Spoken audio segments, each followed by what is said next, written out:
And now watch this. We have to dismantle police unions, defund the police. That is in the service industry. We are finally having this conversation about, how our industry really did come from it and kind of is rooted in white supremacy, that tipping in itself.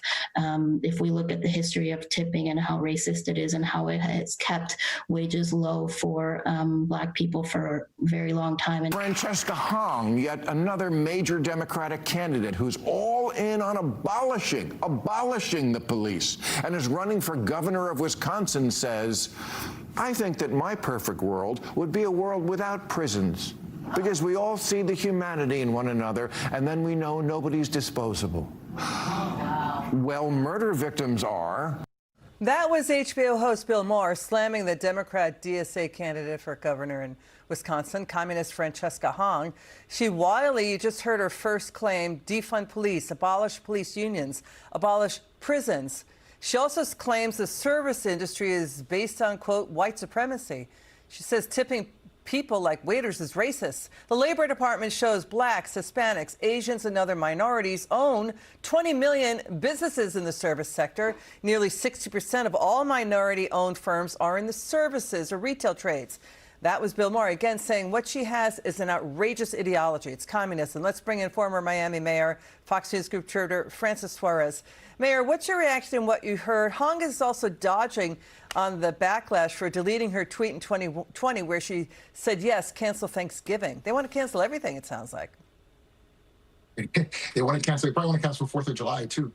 It's crazy, the rhetoric that comes out of these candidates. They used to be just fringe candidates that would run in municipal elections and get like 2%. I remember when I got elected by 85% in Miami, there was always a fringe socialist candidate. But now they're running in, swing states that could determine the balance of power in the Senate. I mean, this is serious stuff. And this began as a fringe party, and now you're seeing hundreds of thousands of people registering, for this party. And it's really dangerous rhetoric.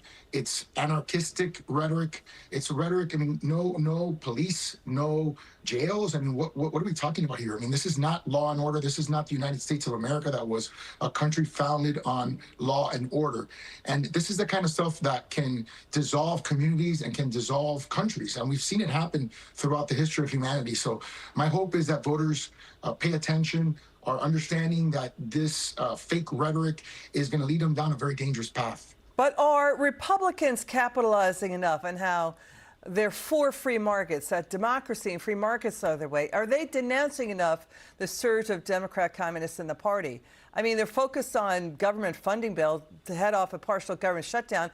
But what would you say to them about their messaging? Because we've got this other DSA operative, a DSA official, saying no Democrats are phone calling her to say stop it with the communist talk. What do you think? What should Republicans do? What would you tell them?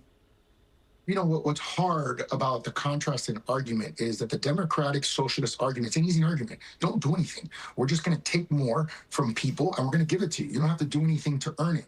And the Republican message oftentimes doesn't resonate because it's hard, right? You have to be disciplined. You have to make sacrifices. You have to work hard. You have to take risk. You have to, expend capital to make money. And ultimately, oftentimes means being away from your family. It means working long hours. And that's not a sexy argument.